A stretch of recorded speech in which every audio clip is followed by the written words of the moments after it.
세상에 떠도는 기묘한 괴담들. 첫 번째 이야기. 침대 아래.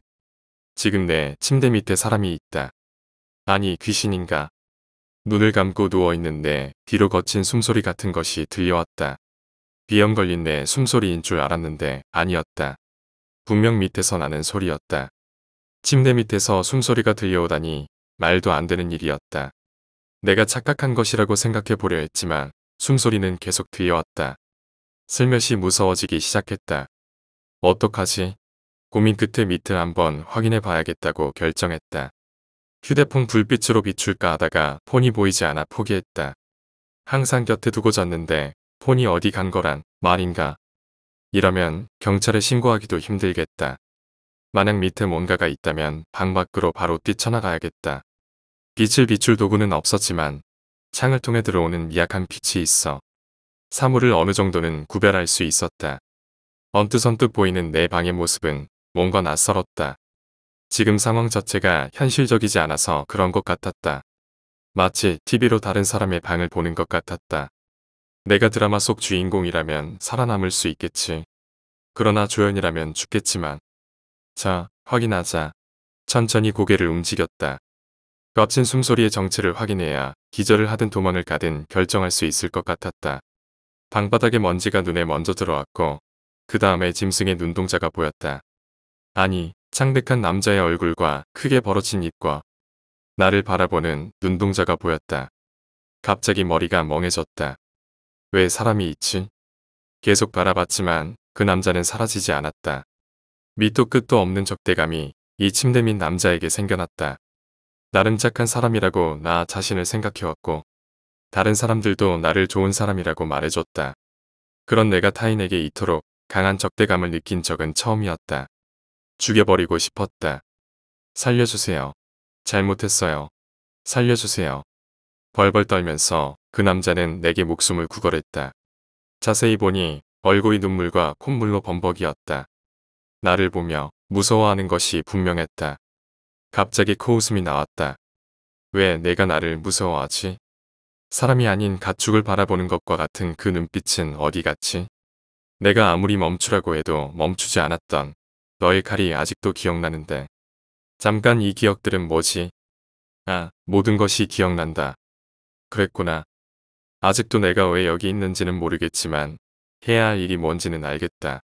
내 투명한 손에는 피 묻은 칼이 쥐어져 있었다. 언제부터 내 손에 칼이 있었는지 모르겠다. 하지만 이 칼로 뭘 할지는 자명하게 알겠다. 난 시익 웃으며 그 남자를 바라봤다. 근데 너는 왜 그때처럼 묻지를 못하니? 두 번째 이야기. 자기 자신에 대한 원망과 살해. 단잠을 방해하는 진동이 울렸다. 어젯밤 술을 너무 많이 마셨던 것일까? 강렬한 두통이 밀려왔다. 기억은 깨질 것 같은 머리를 부여잡고 일어났다. 지나치게 따뜻한 햇살과 연신 울리는 전화. 그것만으로도 큰일이 났음을 직감했다. 오전 10시 박 과장으로부터 걸려온 전화였다. 기억은 두통을 떨쳐내려 애쓰며 전화를 받았다. 야, 너 어디야? 전화를 받자마자 불같이 화를 내는 박 과장의 목소리가 들려왔다. 지금 시간이 몇 시인데 아직도 출근을 안 해. 너 진짜 미쳤어. 죄송합니다, 과장님. 제가 몸이 아파서요. 야, 말 같은 소리를 해라. 내가 이런 게 벌써 몇 번째인 줄은 알아? 됐다. 너 같은 놈이랑 말하는 나만 입 아프지. 됐으니까 내일부터 출근하지 마. 박 과장으로부터의 일방적인 애고 통보였다. 전화가 끊어지자 기억은 화를 참지 못하고 핸드폰을 집어던졌다. 에이, 별것도 아닌 새끼가 꼴의 과장이라고. 내가 더러워서 때려치운다 때려치워. 올해 들어 벌써 두 번째 해고였다. 30대 후반의 나이지만 아직까지 제대로 자리를 잡지 못하고 있었다. 하지만 기억 나름의 이유는 있었다. 4년제 대학 졸업, 해외 유학 2년, 경영학 석사학위 취득, 대기업에서 미끄러지기에 수차례. 눈을 낮춰 중소기업에 들어갔지만 기억에 눈에 차는 곳은 아니었다. 그런 작고 비전 없는 회사에서 인생을 낭비할 수는 없다고 생각했다. 그러다 보니 자연히 의욕이 따르질 않았다. 새롭게 무언가를 시작하자니 여태껏 쌓아온 스펙이 너무 아깝고 또 그럴 만한 나이도 아니라고 생각했다. 젠장. 아직 남았지만 술이 당겼다. 냉장고를 열어보니 안주거리로 사다 놓은 마른 오징어와 김치 정도밖에는 남아있지 않았다. 기억은 옷가지를 대충 챙겨 입고 밖으로 나섰다. 술은 멀리해야 한다는 것을 알고는 있었다. 술만 안 마셨어도 직장에서 잘리지는 않았으리라. 하지만 술은 이미 기억에게서 뗄 수 없는 존재였다. 한때 친구들 사이에서 불리던 그의 별명은 술기억이었다. 하지만 분명한 것은 알코올 중독은 아니라는 것이다.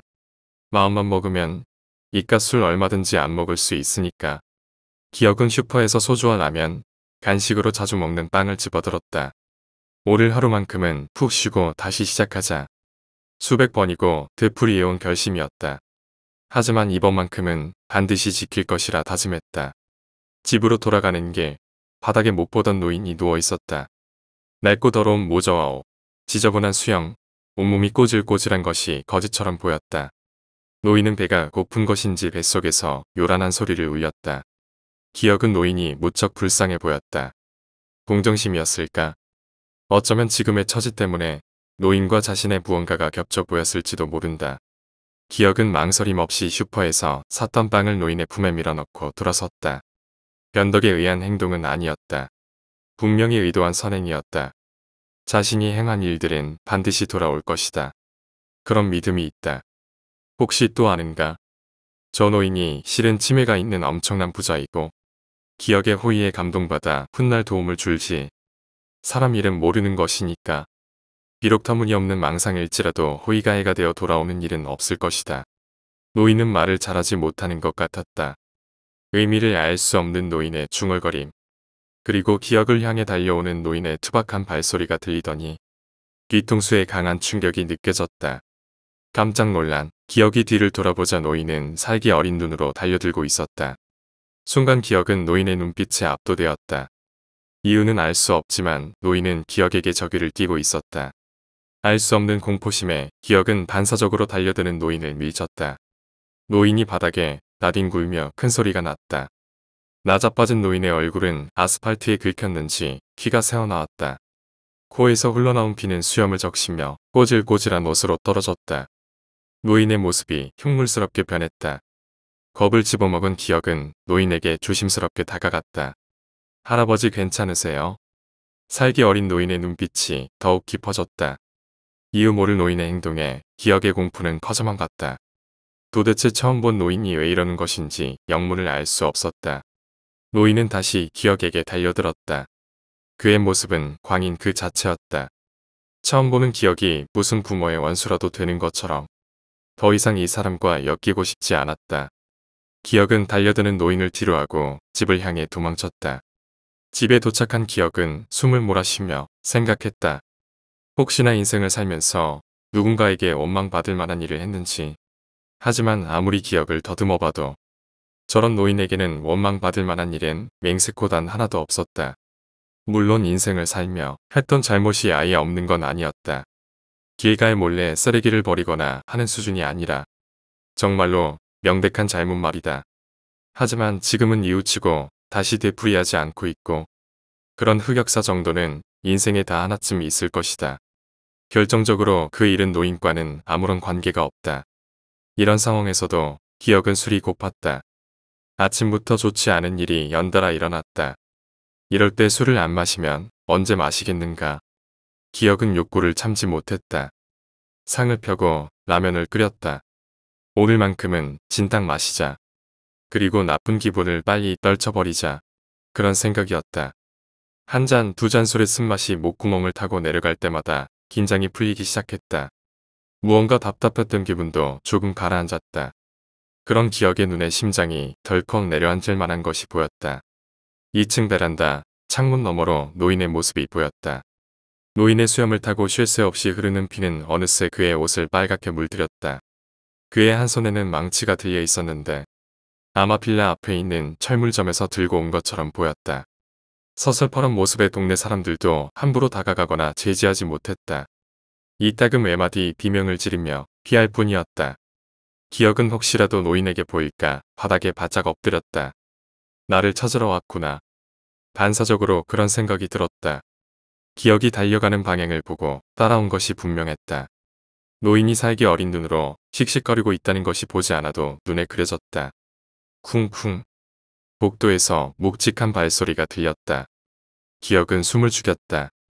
혹시라도 그 노인이면 어떡하지? 하는 생각이 스쳤다. 그러나 발소리는 위층으로 올라가며 사라졌다. 괜찮을 것이다. 저 노인이 정확한 주소를 어떻게 알겠는가? 긴장된 시간이 흐르고 나면은 어느새 불어터져 있었다. 더 이상 식욕이 날 리가 없었다. 도탁. 복도에서 다시 발소리가 들려왔다. 아주 느리고 투박한 소리. 난간을 잡고 천천히 올라오는 노인의 모습이 머릿속에 그려졌다. 소리는 느리고도 천천히 기억이 사는 층을 향해 올라왔다. 지나가라. 제발 지나가라. 덜컥덜컥. 정확히 기억의 집 문고리가 돌아갔다. 기억은 심장이 멎는 줄 알았다. 아이 시발 뭐야. 자신도 모르게 욕이 튀어나왔다. 그러나 문 밖에선 아무런 대답도 들리지 않았다. 삐삐기. 두어락의 번호키를 누르는 소리였다. 뭐야? 당신 뭔데 남의 집 번호키를 함부로 눌러. 당신 경찰에 신고할 거야. 문 밖의 사람은 기억의 으름장에도 아랑곳하지 않고 연신 번호키를 눌러댔다. 저 미친놈이 비밀번호를 어찌 알겠는가. 기억은 자주 쓸 비밀번호 3개를 만들어 놓고 한 달에 한 번씩 두어락의 비밀번호를 바꿔가며 썼다. 그것만큼은 자신 있었다. 그러니 분명 괜찮을 것이다. 하지만 기억은 무언가가 묘하게 걸리는 느낌을 받았다. 기억이 자주 쓰는 비밀번호는 6자리, 8자리, 그리고 6자리. 3가지 다 바깥에서 누르는 번호의 수와 정확히 일치했다. 비록 기억은 그걸 눈치채지 못하고 있었지만 삐삐삐문이 열렸다. 피 묻은 옷을 입은 노인이 성큼성큼 방으로 들어왔다. 기억은 너무 당황한 나머지 아무런 대응도 하지 못했다.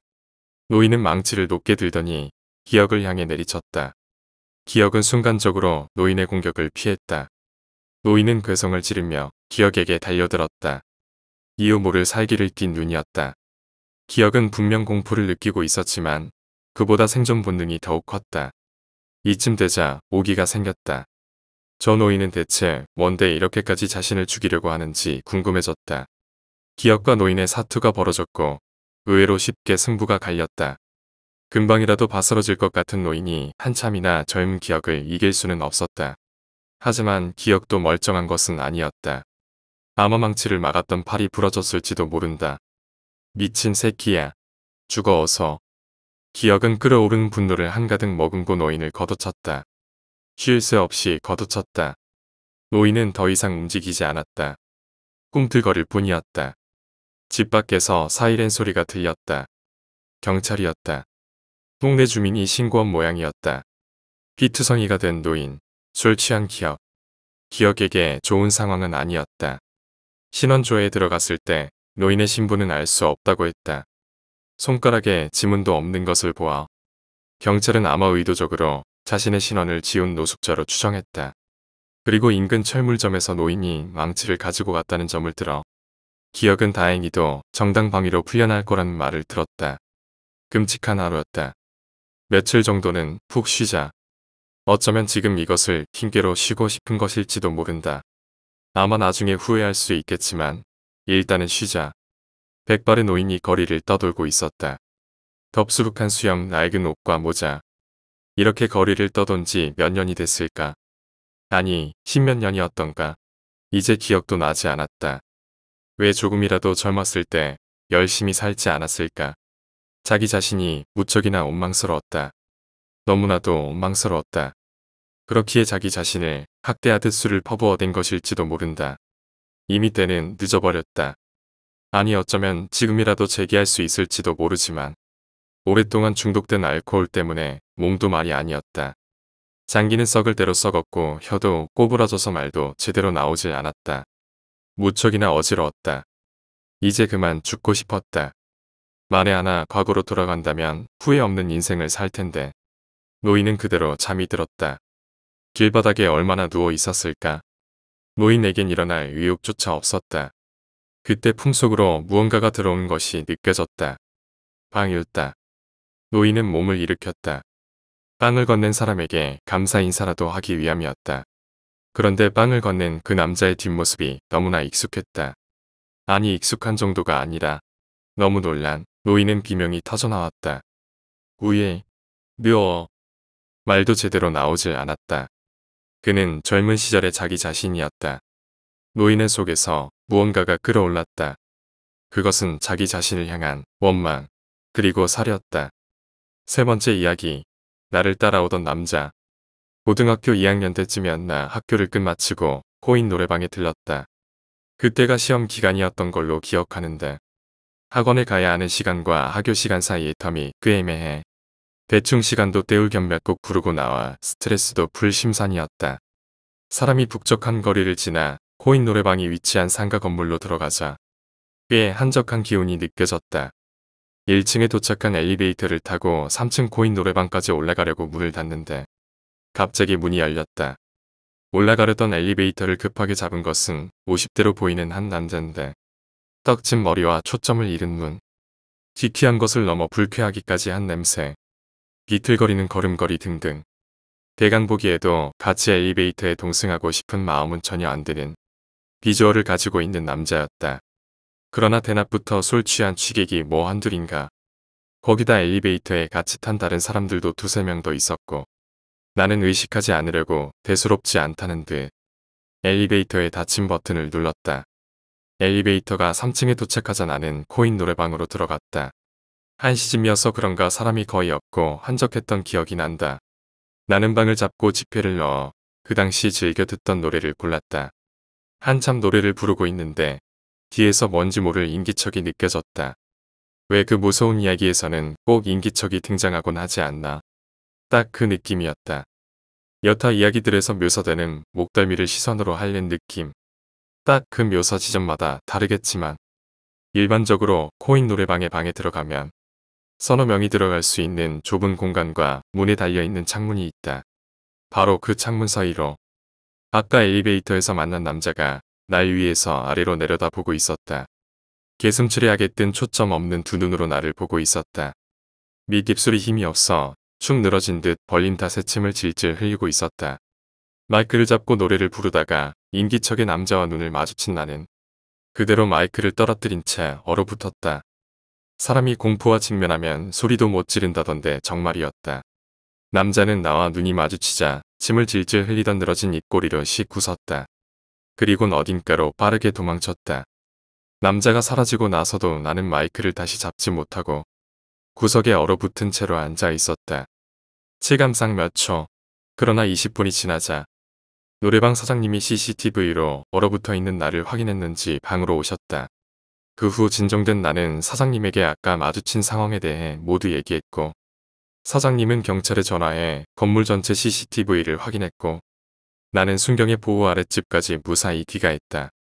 남자를 잡게 되면 연락을 주겠다던 순경의 연락은 수년이 지난 지금까지 오지 않았고 그때의 경험 때문에 나는 아직도 노래방과 같은 밀폐된 공간에 혼자 가지 않는다. 네 번째 이야기, 자살을 했던 우리 형. 우리 집은 시골이었어. 도시 근교 어딘가 고속도로를 타고 지나가면 보일 법한 곳이었지. 아침에 일어나면 저 멀리 논밭이 보이고 실개천이 흐르는.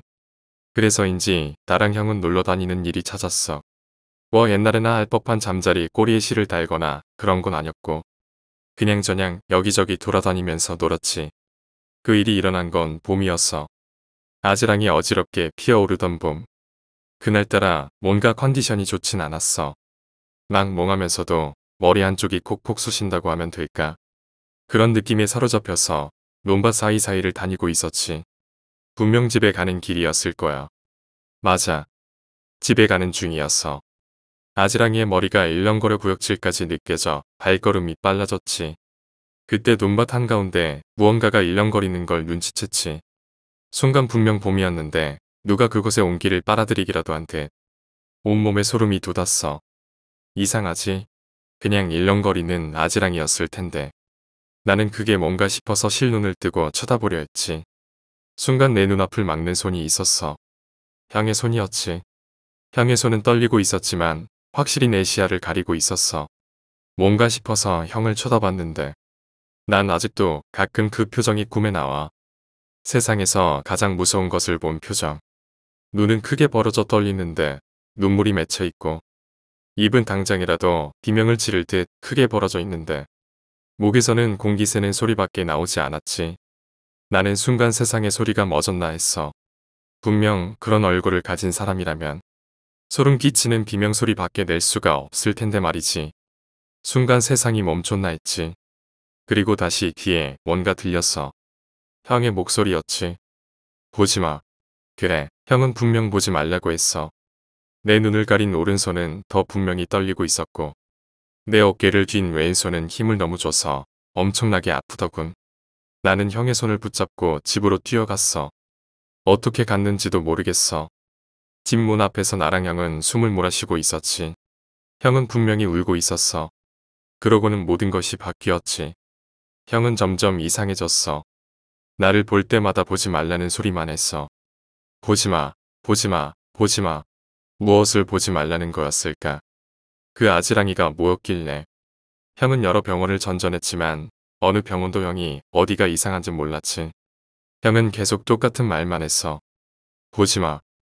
결국 부모님은 지푸라기 잡는 심정으로 용하다는 무당에게 갔지. 입구에 가자 무당이 한마디 하더군. 봐서는 안 될 걸 보고서도 여기에 오는 게야. 그러고는 다짜고짜 형을 끌어당기고서는 형을 보았어. 그걸 보고서도 지 동생은 살려보겠다고 그렇게 억지를 부리니 그게 화나지 않고 배겨. 이건 인간한 걸로는 안 풀려. 큰 굿이 필요해. 그러고는 무당은 날 쓱 굿터치. 꼬마야. 넌 내 형이 목숨 걸고 살리는 거란다. 난 그 말이 뭔지 몰랐어. 굿은 우리 집에서 벌어졌지. 제 사상이 들어오고 밤이 돼서야 작두가 들어오더군. 부모님은 날 내 방 안에 넣고 나오지 말라고 하셨어. 하지만 그 나이 호기심이 두려움을 이길 턱이 있나. 나는 살짝 문을 열고서 굿을 쳐다보았지. 굿과 진이 울리고 무당은 무너지듯 춤을 추었어. 불도 춤을 추었지. 아지랑이 피어올라 흐르듯 천천히 빠르게. 형은 그 가운데서 몸을 움츠리고 있을 뿐이었어. 굿과 진이 내는 소리가 더 커지고 작두가 나타났지. 무당은 작두에 올라탔어. 베일 듯한 예리함의 불꽃이 비치자 번쩍번쩍 빛났지. 무당이 뭐라 외치며 올라타라는 순간 형은 나를 보았어. 형의 눈과 내 눈이 마주쳐버린 거야. 일은 순식간에 벌어졌지. 불이 갑자기 확 꺼져버리고 붓과 징 소리가 멎어버리고 남은 건 비명소리뿐. 순간 문에서 주저앉아 버렸지. 문에서 천천히 떨어지고 있는데 문틈 사이로 뭔가 들어왔어. 피 칠갑된 형의 손과 형의 잔뜩 쉰 목소리였지. 보지마, 보지마 라고 계속 말했어. 아마 나는 그때 형이 아지랑이를 처음 봤을 때의 표정을 하고 있지 않았을까. 다른 점이었다면 난 내 비명소리를 들었다는 거겠지. 그리고 나는 아침에 일어났어. 기절했었나봐. 마당에는 피 칠갑든 작두만 남아있었지. 나중에 들어보니 무당은 작두에서 실족해 가슴이 크게 베었나봐. 결국 형은 나아지지 못했고 부모님의 손에 정신병원으로 들어갔고 우린 여기로 이사를 왔지. 15년 된 이야기를 이제서야 하는 이유는 정신병원에서 연락을 받아서야. 우리 형이 자살했다는군. 그리고 유서에는 내 이름이 적혀 있었대. 날 보러 와. 제발 보러 와라고. 5번째 이야기. 저승에서 만난 할아버지. 꽤 오랜 옛날 중부고속도로에서 8중 추돌사고가 났던 일이 있었다. 원인은 트럭 운전기사의 졸음운전이었다. 사고 현장이 꽤나 처참했기에 뉴스에 대대적으로 보도되었는데 생존자는 단 한 명뿐인 대형 사고였다. 그렇다. 내가 그 현장의 유일한 생존자다. 젊은 시절에 난 부푼 꿈을 안고 서울로 상경한 촌놈이었다. 난 정말 잠자는 시간까지 아껴가며 열심히 일했다. 덕분에 작은 가게를 차릴 수 있을 정도의 돈을 모았다. 그날은 고향에 내려가 부모님을 뵐 생각이었다. 설레는 마음으로 고속버스에 올라탄 나는 어느새 잠이 들고 말았다. 깨어나 보니 난 어느 산속에 고립되어 있었다. 밤이라서 그런 건지 어둠이 짙게 깔려 있었다. 하늘에는 섬뜩한 느낌이 들 정도의 붉은 달이 떠 있었다. 난 도대체 내가 왜 여기 있는지를 생각하며 걸었다. 붉은 달빛으로 인해 주변을 간신히 식별할 수 있었다. 주변을 살펴보며 조금 걸으니 사람들이 모여있는 것이 보였다. 어떤 사람은 넋이 빠진 것처럼 멍하니 서 있었고 어떤 사람은 울고불고 난리를 피우고 있었다. 사람들 앞에는 검은 도포를 입고 갓을 쓴 창백한 얼굴의 남자가 2명 서 있었다. 그는 책자로 된 명단과 사람들을 번갈아가며 쳐다보고 있었다. 아마 숫자를 맞춰보고 있는 것 같았다. 갑자기 한 남자가 이상하다는 듯 고개를 갸웃거렸다. 이상한데 숫자가 안 맞아. 한 명이 부족해. 누가 없는데. 이연배. 그들의 입에서 내 이름이 나오자 난 온몸이 얼어붙었다. 그때 저들이 바로 그 저승사자구나 하는 생각이 퍼뜩 들었다. 설마 난 죽은 것인가. 두려움이 밀려왔다. 이대로 죽을 수는 없었다. 내가 그동안 얼마나 열심히 살아왔는데. 드디어 돈을 모아 고향에 내려오게 됐는데. 이제야 좀 삶이 풀리고 있었는데. 난 그동안 놀지도 않고 뼈 빠지게 일하며 돈을 모아온 지난 날들이 떠올랐다. 이대로 끝내기엔 너무 억울했다. 거기 누구냐. 저승사자는 내가 있는 방향을 돌아보며 소리쳤다. 그 목소리는 마치 천둥이 치는 것처럼 사방에서 울려왔다. 난 뒤도 돌아보지 않고 뛰었다. 뒤에선 도포를 펄럭거리며 쫓아오는 저승사자의 발소리가 들려왔다. 어찌나 빠르게 쫓아오는지 그 소리는 점점 내게 가까워졌다. 난 이를 악물었다.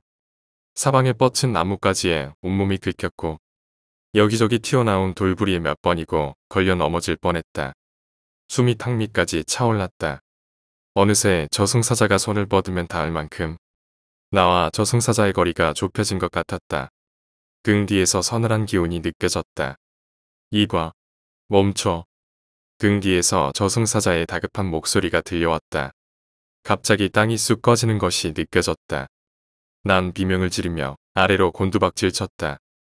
아래로 떨어지는 짧은 시간, 어째선지 자꾸 눈물이 났다. 날 기다리시는 어머니의 얼굴이 떠올랐다. 궁소리와 함께 난 바닥에 들이박았다.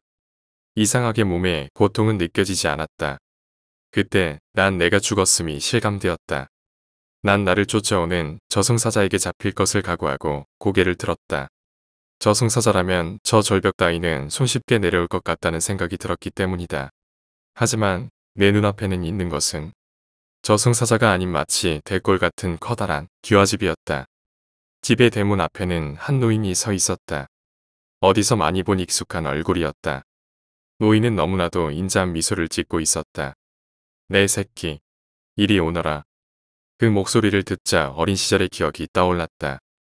노인은 돌아가신 내 할아버지였다. 어이구 내 새끼. 할아버지는 당신 먹을 것도 아껴가며 손주의 밥숟가락 위에 고기 반찬을 올려주셨다. 손주 먹여야 한다며 먼 곳까지 나가 옥방을 사오시던 할아버지였다. 그리운 할아버지가 눈앞에 있었다. 난 눈물이 왈칵 쏟아졌다. 난 할아버지의 품으로 달려들었다. 할아버지. 그래, 내 새끼. 고생 많았다. 난 어린아이처럼 할아버지의 품에 안겨 엉엉 울었다. 할아버지는 괜찮다는 듯 내 등을 토닥여 주었다. 한참을 울고 나서야 할아버지의 얼굴을 쳐다봤다. 20년 만에 보는 할아버지의 얼굴이었다.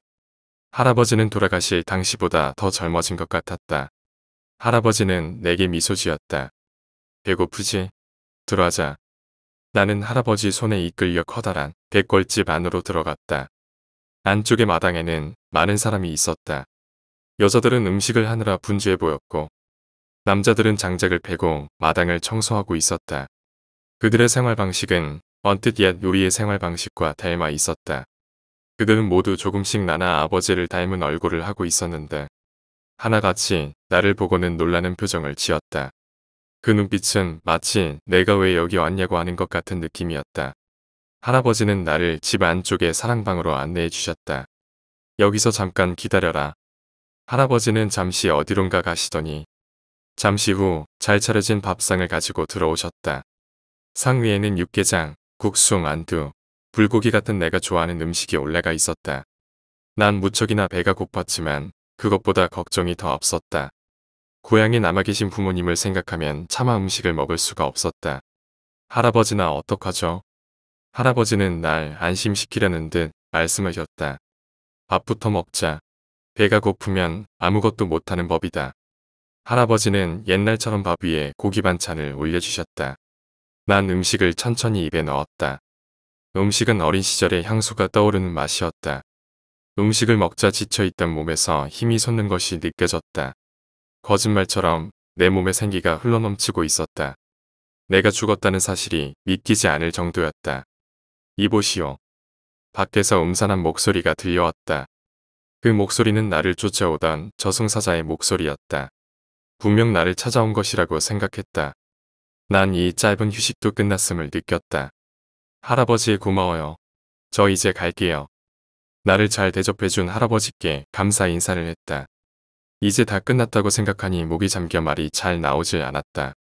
하지만 할아버지는 나와 달리 날 보내줄 생각이 없어 보였다. 무슨 소리 하는 거냐? 넌 여기 있어라. 내가 나갔다 오마. 네. 할아버지. 무슨 말씀이세요? 할아버지는 날 거들떠보지도 않은 채 밖으로 나가버리셨다. 곧 할아버지는 집 밖에서 저승사자와 이야기를 나누는 것 같았다. 두 사람의 대화 소리가 들려왔다. 저승사자가 말했다. 여기 이연배가 오지 않았어. 그런 사람은 오지 않았어. 할아버지의 대답에 저승사자는 코웃음을 쳤다. 거짓말하지 마시오. 이 안에 있는 거 다 알고 있어. 정말 오지 않았어. 이연배가 당신 손자인 거 내가 모르는 줄 아시오. 아, 글쎄 오지 않았다니까. 할아버지는 저승사자를 상대로 한 발짝도 물러서지 않으셨다. 할아버지의 기세에 눌린 건지 저승사자는 당황하는 것 같았다. 이윽고 대문을 여는 소리가 들리더니 저승사자는 나에게 소리쳤다. 이연배, 여기 있는 거 다 알고 있다. 어서 나오지 못해. 이게 무슨 짓인가? 아무리 저승사자라지만 남의 집에 함부로 들어가다니. 할아버지와 저승사자가 실랑이를 벌이는 것 같았다. 오당탕하며 무언가 뒹구는 소리가 났다. 저승사자는 씩씩거리며 말했다. 두고 보시오. 내 이대로 물러나지는 않을 거요. 혹시 저승사자가 물러간 것일까? 할아버지는 문 밖에서 나를 부르셨다. 이리 나오라. 이제 돌아가야 한다. 난 할아버지의 말에 따라 마당으로 나왔다. 밖으로 나오니 집안의 모든 사람들이 나를 마중 나와 있었다. 그분들은 나를 보고는 마치 자신이 아끼던 막내 아들을 보내는 것처럼 걱정과 뿌듯함이 뒤섞인 얼굴을 하고 있었다. 할아버지는 내게 작은 호패를 쥐어주셨다. 그 호패에는 이연배라는 내 이름 석자가 적혀 있었다. 잘 들어라. 너는 아직 죽지 않았다. 이걸 지니고 가면 돌아갈 수 있을 것이다. 제가 아직 살아있다고요? 그래.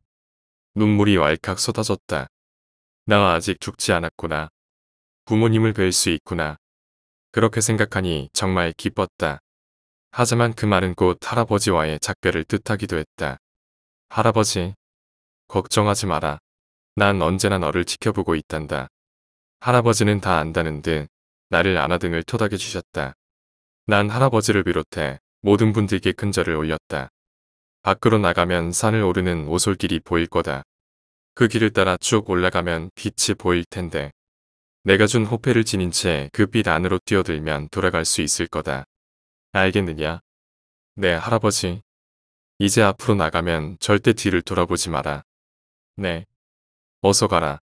할아버지는 내 등을 떠미셨다. 대문 밖으로 나오자 주변 풍경이 연기처럼 일그러졌다. 혹시나 뒤에서 할아버지가 나를 지켜보고 있지 않을까 하는 생각이 들었다. 하지만 돌아보지 않았다. 할아버지와의 약속이었기 때문이다.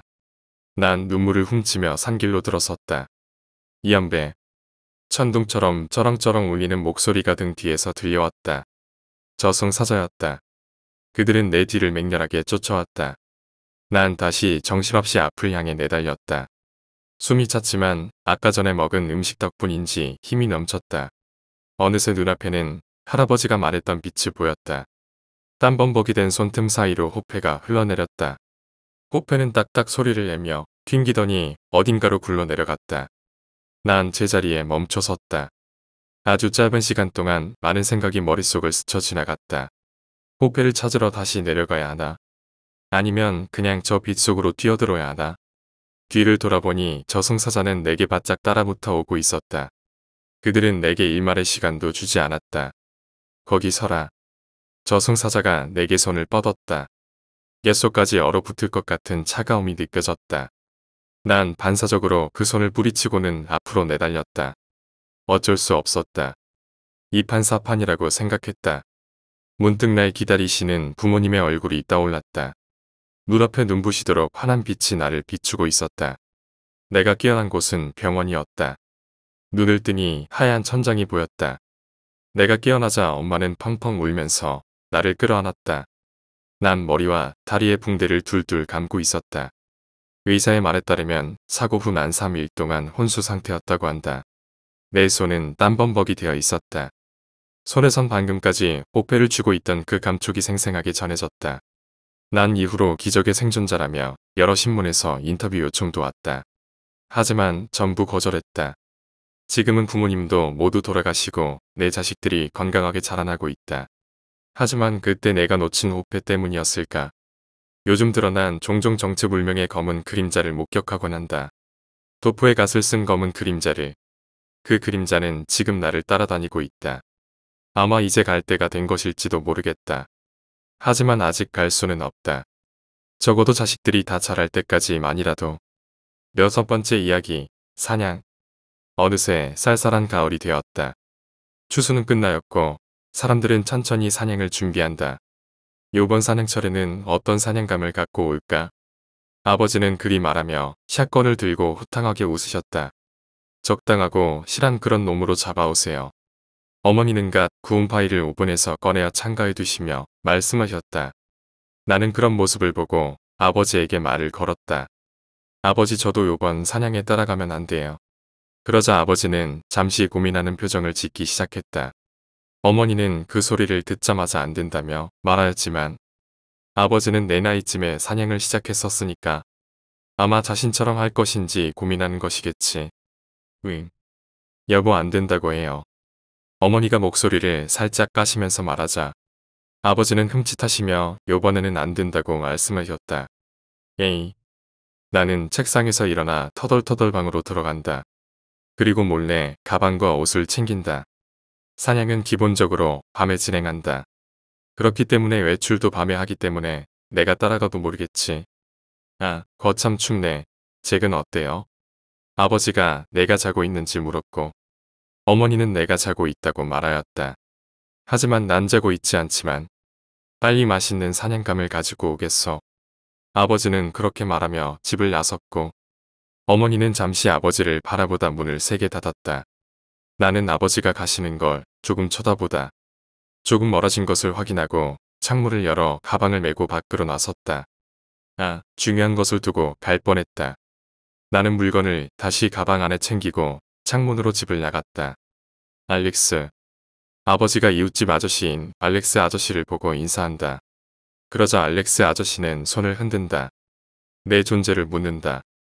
아, 아들놈. 위험해서 못 나오게 막았어. 아, 고 남자애들인 만큼 세게 키워야지. 자 아들아 인사해야지. 알렉스 아저씨 옆에서 그의 아들 헨리가 나온다. 헨리는 이런 건 하기 싫다며 칭얼거린다. 아빠. 내가 손을 흔들고 아빠를 부른다. 그러자 아빠는 잠시 흠칫하더니 나를 바라본다. 저거 내 아들놈 아니냐? 저거 사나이네. 헨리 너도 쟤 좀 본받아라. 사내 새끼가 돼서. 알렉스 아저씨가 나를 가리키며 말했고 아버지는 나에게 빠르게 다가와 어떻게 왔냐 묻는다. 한숨을 푹 내쉬고는 어머니에게 뒤질 것 같다며 나를 텐트가 있는 곳으로 데려갔다. 아마 그놈들의 동선은 내가 짠 것처럼 맞춰져 있을 거야. 이 산 중턱에 이 위치에서 있을 수 있다면 아마 잡을 수 있겠지. 알렉스 아저씨 그리고 아버지가 그렇게 지도를 보며 위치에 X를 붉은색으로 썼고 알렉스 아저씨가 나와 헨리를 불러서 말을 걸었다. 헨리, 내 총은 이거고 잭 너는 총 있니? 나도 단 한 자루밖에 안 챙겼는데. 내가 그 말을 듣고 텐트 안으로 뛰어가 애 가방에서 한 자루의 총을 꺼내온다. 그러자 아버지와 아저씨의 얼굴이 파랗게 질리며 그것을 어디에서 찾았느냐 물었고 나는 내 방에 숨은 공간을 말했다. 네 할아버지가. 아버지는 한숨을 크게 내쉬며 알겠다고 하셨다. 일단 다들 밤 동안 산에 있어야 하니까 챙길 걸 다 챙기렴. 산에서 잠복하고 잡을 거야. 네. 아 싫은데. 헨리는 칭얼거리며 자신의 가방을 들고 총을 들었고 나는 총을 가방 안에 다시 넣어두고 가방을 썼다. 나뭇잎에 부스럭거리는 소리들이 잠시 나가다 우리들은 모두 총을 뻗고 그것들이 다니는 길목에 총을 향하게 해둔다. 그리고 천천히 그것들이 오길 기다리며 나뭇잎 안에서 꾸벅꾸벅 졸아간다. 헨리는 이제 그냥 소리 없이 자고 있고 나는 자려고 할 때마다 내 입술을 깨물었다. 하지만 그것도 얼마 가지 못해 이젠 내 입술은 피가 살짝씩 나고 있었다. 앞에서 울음소리가 들렸다. 나는 눈을 번쩍 떴고 아버지와 아저씨를 보자 그 두 분은 긴장하고 아무 말도 하지 않고 계셨다. 나는 긴장을 다잡고 길목을 바라본다. 부스럭. 이상하게 느린 발걸음을 내며 그 짐승은 우리가 예상한 곳으로 다가온다. 나는 총을 다시 제대로 잡고 조준을 할 계획을 잡는다. 그 짐승은 가래가 끓는 것 같은 소리를 내었다. 나는 사람의 말소리가 들리며 아까의 발소리가 빨라진다. 문 열어라. 괜찮다 문을 열어라. 그것은 뜨문뜨문 말을 하다 영혼이 없는 말투로 말을 시작했다. 나는 그것을 듣고 그 짐승이 얼마 남지 않은 것을 깨닫고 그것이 오기만을 기다린다. 나 아는 사람이야. 살려줘 문을 열어줘. 그것은 연기를 하듯이 말을 시작한다. 점점 더 끔찍한 그 짐승은 이제 우리가 예상한 길목에 도착했다. 나는 괜찮아. 캉 총소리가 산에 울려 퍼진다. 그리고 소리는 메아리치듯 사라져간다. 짐승은 큰 소리를 냈다. 그리고 우리가 있는 쪽을 바라봤다. 인간과 비슷하지만 기괴한 얼굴이며 긴 팔다리 뿔이 달려 있었고 그리고 손톱은 기다렸다. 헨리는 총소리로 깨어났는지 자그마한 신음소리를 내었다. 그러자 짐승은 헨리를 쳐다보았다. 알렉스 아저씨는 그 광경을 보고 바로 일어나 짐승에게 샷건을 발사하였다. 탕 다시 한번 울려 퍼져가는 총소리. 하지만 짐승은 총알이 스쳐 지나간 것인지 아저씨를 보고 부으를 하였다. 죽어 죽어. 짐승을 그렇게 외치며 아저씨에게 돌진하였고 아버지도 총을 쏘았지만 짐승을 아랑곳하지 않고 아저씨에게 계속 돌진했다. 죽어라 짐승아. 나는 내 총을 짐승에게 발사하였다. 그러자 짐승은 내 총알을 맞고 비명을 내뱉고는 산 위로 뛰어갔다. 그러자 아버지는 다시 한번 총을 쏘고 짐승은 잠시 비틀거리다 땅에 불석 쓰러졌다. 아버지는 긴장을 하셨는지 숨을 헐떡이셨고 아저씨는 바닥에 털썩 주저앉은 후 긴장을 푸셨다. 그리고 헨리는 바닥에 그대로 기절을 해버린 듯하다. 저건 못 쓰겠네. 아버지는 짐승의 시체를 잠시 바라보다가 말씀하셨다. 내가 왜냐고 묻자 내 총을 가리켰다. 제 총이 왜요? 내 총은 저놈들의 몸에 들어가면 독이야. 저놈을 고기로는 못 쓰지. 그렇게 말하며 그 짐승 주변에 탈만한 것을 치우고 아버지는 짐승의 몸에 기름을 좀 뿌린 후 라이터로 불을 붙여 짐승을 태워버렸다. 이제 짐승은 내년까지 안 나오겠네. 돌아가서 사슴이나 잡자고. 아저씨는 그렇게 말씀하시며 일어나셨다. 그리고 헨리를 깨운 후 산에서 내려왔다. 7번째 이야기, 판잣집. 어릴 적 구미에 살았는데 외지고 아스팔트 길도 없는 시골이었다. 주택도 듬성듬성 있고 고개 들면 사방은 논이나 산밖에 보이지 않았다. 초등학생 때라 기억이 어렴풋한데 그 당시에 실종 사건이 하나 났었다. 당사자가 누군지는 기억나지 않는다. 단지 할머니나 어머니가 밥 먹으면서 어느 집사람이 실종됐다니 죽었다니 하는 얘기만 들었던 것 같다. 한 가지 확실한 건 범인이 누군지 알 수 없었다는 것이다. 경찰이 당시 몇 번 보였는데 결국 흔한 실종 사건으로 마무리된 것 같았다. 우리는 그때 한 집의 친척과 다 함께 살았었는데 사촌형은 언젠가 틈만 나면 나를 불러 뒷산을 가자고 했다. 정우야 진짜로 마지막이다. 마지막. 한 번만 더 같이 가자. 진짜 싫은데. 마지막이라니까. 뒷산의 빈터에 조그만 판잣집이 있었는데 사촌이 그걸 발견해 이후부터 나와 같이 가자 했던 것이다. 그러나 나는 따라가기 싫었다. 가봤자 할 게 뭐 있었겠는가. 그 판잣집은 아래 더러운 침낭과 삽, 긴 깡통, 쓰레기 봉투처럼 잡동사니와 쓰레기만 가득했다. 주변도 낭떠러지라 공놀이나 술래잡기도 하지 못했다. 친구랑 같이 가. 나는 거기 진짜 가기 싫어. 친구가 시간 없다니까 너랑 가는 거잖아. 잔말 말고 따라오기나 해. 아시 진짜. 그러나 3살이나 많은 사촌에게 힘으로 반항할 수는 없었고 결국엔 억지로 어울려야 했다. 파여진 길을 따라 올라가면 20분쯤 걸려 그 장소로 도착했는데 그곳에 갈 때마다 난 사촌의 친구가 왜 항상 시간이 없다고 말했는지 알 수 있었다. 주변의 음습한 분위기, 뭔가 나무에 고립된 것 같은 불안감, 알 수 없는 긴장감 같은 것이 항상 그 판잣집 쪽에서 느껴졌기 때문이다. 그만 내려가자 형. 방금 도착해놓고는 무슨 소리야. 봐봐라. 오늘은 무조건 왔다 갔을 거다. 내 촉이 딱 왔거든. 저 집에 사는 사람 말이야. 대체 그런 거 알아서 뭐하게. 궁금하잖아. 멍청이야. 사촌 형이 왜 굳이 볼 것도 없는 판잣집에 가려 했는지. 이유는 하나밖에 없었다. 사촌 형은 판잣집에 사는 사람의 정체를 궁금해했다. 그 판잣집은 생긴 것과는 다르게 빈집이 아니었기 때문이다. 그 집은 빈집이 아니었으나 항상 열려 있었다. 문이 삐거덕하고 언제나 열렸고 그 안은 투박하게도 모든 것이 한눈에 들어왔다. 바닥 한 구석에 깔린 침낭, 땅에 버려진 종이 쪼가리들, 디귿자로 된 작은 선반과 낡은 나무 수납장, 잡동사니들. 사촌형은 판잣집 안으로 불쑥 머리를 집어넣더니 유심히 고개를 돌렸다. 그리곤 회심의 미소를 지었다. 왔다 갔어. 나무 판대에 있던 그 고무장갑 있지 분명 올려져 있었는데 쓰레기 봉투 위에 있네. 침낭의 위치도 미묘하게 달라진 것 같고 그래. 우린 물건이 달라진 위치로 그 사람의 존재를 알 수 있었다. 비록 본 적은 없지만 이 집이 빈집이 아니란 것을 알 수 있었던 것이다. 그러나 오히려 이 점이 진심으로 가기 싫은 이유였다. 왜 빈집도 아닌 집에 들어와서 이렇게 난동을 피우는 건지 혹여나 주인과 만나면 대체 뭐라 변명할 건지 상상만 해도 끔찍했던 것이다. 내려가자고 형. 야 방금 뭘 들은 거야. 오늘은 무조건 저 집에 사는 인간 볼 수 있다니까. 1시간만 지켜보는 거야. 1시간.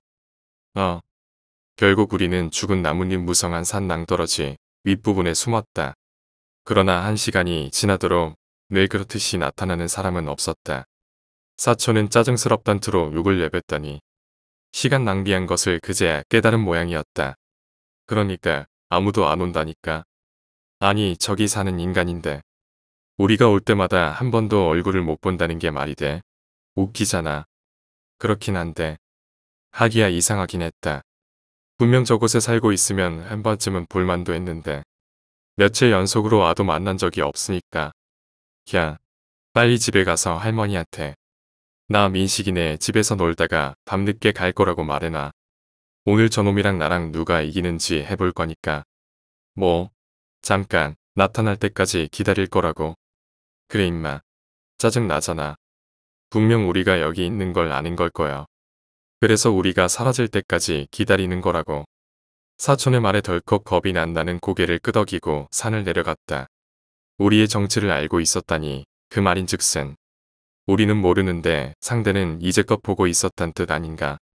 나는 사촌의 말대로 할머니께 형은 민식이네 집에서 자고 갈 거래요 하고 고지고대로 말했으나 다시 산으로 올라가진 않았다. 문득 다시 겁이 났고 기지가 발휘됐던 것이다. 형이 다시 올라오라는 말은 하지 않았으니까. 늦어도 한두 시간 안에는 오겠지 싶어 나는 가지 않았다. 그때 나는 TV로 방영하던 만화를 보다 잠에 들었던 것 같다. 다시 일어났을 때 꽤 늦은 시각이었고 사촌형의 존재를 까마득히 잊었다. 고모의 통화 소리를 듣고 깨달았다. 아이고, 죄송해요 어머니. 영주가 아직도 거기서 놀고 있나 보네요. 예, 뭐라고요? 영주가 놀러 안 갔어요? 아차 싶었다. 사촌형은 그 시간에도 돌아오지 않았던 것이다. 집안이 한바탕 소란이 일어났고 당연히 할머니나 어머니, 고모 집안 어른들이 전부 내게 물었다. 사촌형은 어디 갔냐고. 그런데 그때 난 어린 마음에 말문이 막혔다. 왠지 이 분위기에 그 판잣집에 대해 말해버리면 형이나 나나 죽도록 혼날 거란 생각밖에 들지 않았던 것이다. 형이 민식이네 집에 갈 거라고 말하고 갔는데 저도 몰라요. 정말이니? 몰라요. 형이 그렇게 말하라고 했는데. 아이고, 영주 이놈이 진짜. 그때 시계바늘이 팔을 가리키고 있었다. 밤 8시였던 것이다. 옛날 시골에 살아본 사람은 알겠지만 6시만 돼도 어둑어둑해지고 7시쯤 되면 사방이 깜깜해진다. 가로등도 정말 띄엄띄엄 있어 밤 8시가 되면. 정말 말 그대로 영화살인의 추억의 밤처럼 한 치 앞도 보이지 않았다. 더구나 그때가 늦가을이었으니 더욱 어둠이 짙어 있었다. 결국 어른들이 집을 나가 사촌형을 찾으러 갔고 집안은 나와 할머니 5살의 동생, 갓난 아기인 사촌동생, 4사람만 남아 있었다. 나는 초조에 미칠 것 같았고 10분쯤 기다리다 결국 할머니가 보지 않는 틈을 타 뒷마당과 연결된 창문으로 나갔다. 그때는 핸드폰도 없을 때라 딱 플래시 하나만 들고 산을 등정했다. 올라가는 와중에만 2번은 헛디뎌 발목도 미치도록 아팠다. 그래도 찌어집 판잣집 근처로 가긴 했다. 하지만 판잣집에 가진 않고 낭떠러지 쪽을 천천히 기어 사촌형이 숨어있던 자리로만 다가갔다. 아무리 그래도 이 밤에 판잣집을 보고 싶진 않았던 것이다. 그런데 망할, 사촌형이 보이지 않았다. 어디 간 거야? 위치를 옮긴 걸까? 아니면 엇갈려서 내려간 걸까? 가슴이 터질 것 같았고 오밤 중에 동물소리, 새소리가 오금을 떨리게 했다. 분명 엇갈린 걸 거야 하고 나는 발길을 돌렸다. 솔직히 그것 말고는 생각할 수가 없었다. 판잣집에 그 사방에 서린 불안한 느낌이 밤이 되니 더욱 크게 느껴졌던 것이다. 아씨 진짜 내가 가지 말라고 했는데. 난 그래도 사촌형이니까 하고 마지막 이성을 부여잡아 끝내 판잣집 주위로 한 번은 가보기로 했다. 형이 기다리다 못해 판잣집 안으로 들어가 주인을 기다리고 있을 수도 있다고 생각이 들었던 것이다. 그렇다고 해서 안으로 들어갈 용기까진 없고 그냥 한번 똑똑 두드려보고 반응이 없으면 도망칠 생각이었다. 그런데 올라가려던 찰나 뒤에서 나뭇잎이 스르르 미끄러지는 소리가 들렸다. 혹시 형인가 싶어 급하게 뒤로 플래시를 비췄는데 아무도 없었다. 잘 들었나 싶었다. 지금껏 말했지만 그곳은 낭떠러지라 사실 나무 위에 서 있거나 잡고 있지 않으면 미끄러져. 저 아래까지 내동댕이인 장소였다. 그래서 내가 있던 자리에서 더 아래로 가는 건 사실상 불가능했다. 더 내려갔다간 곤두박질 칠 테고 다시 위로 올라갈 수도 없으니까. 그러니 사람이 있을 리가 없었다. 그런데 순간 심장이 덜커덕거렸다. 난 다시 그곳으로 플래시를 비췄다. 정확히는 5m쯤 떨어져 있는 나무와 나무 사이의 공간에. 그리고 내가 본 것은 잘못되지 않았다. 창백한 손 하나가 거기에 매달려 있었다. 난 뒤도 안 돌아보고 낭떠러지에서 올라왔다. 그 손이 순간 꿈틀대었기 때문이다. 그 손은 사촌형의 손은 절대로 아니었다. 그럼 누구의 손일까? 전혀 감이 잡히지 않았지만 적어도 이거 하나는 확실했다. 누군가 그곳에서 나무에 몸을 숨긴 채 쭉 나를 지켜보고 있었던 것이다. 형, 어딨어? 난 그때 눈물 때문에 시야가 흐릿했다. 몸의 감각이 다 날아간 것 같았다. 도망치고 싶었는데 산 아래로 내려가면 그 손의 주인이 기다리고 있을 거란 생각에 도저히 발이 그리로 가지가 않았다. 결국 나는 선택의 여지 없이 울먹이면서 판잣집 앞으로 달려갔다. 제발 그 안에 형이 있었으면 하고 문을 두드리려는데 저벅저벅 뒤에서 엄청난 속도로 누군가 나에게 다가오고 있었다. 그게 사람이 걷는 소리인지도 헷갈렸다. 걷는 소리 같은데 걷는 소리도 아니고 뛰는 것 같지도 않고 그런 와중에도 만약에 1초라도 늦으면 잡히겠다는 생각밖에 들지 않았다. 그래서 난 소리치면서 문을 두들겼다. 형, 문 열어. 문 열어줘. 바람이 헥하고 내 어깨를 지나갔고 난 그제야 형이 그 안에 없다는 것을 깨달았다. 그래서 문을 확 제끼고 안으로 들어가 쾅 닫았다. 안은 어두컴컴했고 조용했다. 난 억지로 입을 막으면서 다른 한 손으론 문고리를 꽉 잡았다. 그 순간 덜컹덜컹 거리면서 문이 열리려고 했다. 나는 정말 전 먹던 힘까지 쥐어짜 문고리를 틀어잡았다. 제발 가. 제발 가. 눈을 질끔 감고 속으로 숨 한 번은 외쳤던 것 같다. 그런데 문고리가 약간 느슨해지는가 싶더니 문과 연결된 못이 조금씩 떨어져 나갔다. 다시 넣으려고 했는데 그게 될 리가 없었다. 나는 끝내 문고리를 내버려 두고 포기하는 심정으로 판잣집 맨 구석에 붙어 눈을 질끔 감았다. 그 순간 귓가에 찌릿듯한 문소리가 들려왔다. 끼익. 차가운 바람이 살갗을 타고 흘렀다. 무언가 이 판잣집 안에 들어온 느낌이 들었다. 난 얼굴을 감싸매고 눈을 질끔 감은 채 옴짝달싹하지 않았다. 그리고 얼마나 지났을까? 사방은 조용해졌고 더 이상은 이 상태로 견딜 수가 없었다. 그래서 고개를 들어 눈을 살짝만 떴다. 그리고 보았다. 사지가 부러진 듯 흐느적거리는 여자를. 그 여자가 나를 똑바로 쳐다보고 있었던 것이다. 그리고 그 일그러진 형태에 달린 손이 내 얼굴로 다가오고 있었다. 내가 절벽에서 보았던 그 푸르고 차갑던 손이었다. 나는 내 의지와는 상관없이 문을 벅차고 달려나왔다. 눈앞에 보이는 게 하나도 없었다. 그냥 달리고 달리고 또 달리다 밑에 땅이 없다는 것을 깨달았다. 난 그대로 굴러떨어졌고 끝내 정신을 잃고 말았다. 다음 날 아침에야 나는 병원에서 깨어났다. 다리와 갈비뼈 팔등 여러 곳이 골절된 상태라 온몸이 붕대에 감겨 있었다. 미안하다 미안하다 내가. 사촌 형은 하루 종일 내 옆에서 울었다. 나중에 진정하고 나서야 얘기를 꺼냈는데 사촌 형은 그날 내가 갔을 적에 이미 하산하고 있었다는 것이다. 다만 평소 내려가던 길이 아닌 다른 길로 갔는데 그 이유가 판잣집에서 결국 기다리다 주인을 보았기 때문이라 했다. 그 주인은 수염이 잔뜩 난 아저씨였는데 그 아저씨가 판잣집을 쓱 둘러보더니 무언가 이상하던 걸 눈치챈 듯 주변을 계속 둘러봤다는 것이다. 사촌 형은 이대로 가다간 들킨다는 생각에 멀리 돌을 던지고 반대편으로 가는데 그 아저씨가 순간 삽을 움켜쥐고 돌 소리가 난 방향으로 미친 듯이 달려갔단 것이다. 마치 그곳에 사람이 있었으면 죽이기라도 할 것처럼. 그래서 혹시나 따라오면 어쩌나 싶어 평소에 가지 않던 방향으로 내갔고 그때 나와 길이 엇갈린 것이라 했다. 이후 뒤늦게 내가 산에 간 것을 안 사촌 형이 바론대로 어른들게 고했고 다시 산을 올라가던 중 쓰러진 나를 발견했던 것이다. 그러나 얘기를 듣는 동안 나는 이해할 수밖에 없었다. 혹시 그 아저씨가 널 따라온 거야? 그래서 도망치다 미끄러진 거고. 내가 본 것은 사촌 형이 말한 남자가 아닌 사지가 부러진 여자였기 때문이다. 그러고 보니 판잣집에서 뛰쳐나간 순간 그 여자 말고 바깥에 한 사람 더 있었던 것 같기는 했다. 그러나 어둠 속이었고 제정신도 아니었기에 기억은 분명하지 않다. 이후 그 산은 올라가지 않았는데 한두 해쯤 지나서 한번 올라가 봤을 때 판잣집은 사라지고 없었다. 그 여자는 대체 뭐였을까? 그 남자도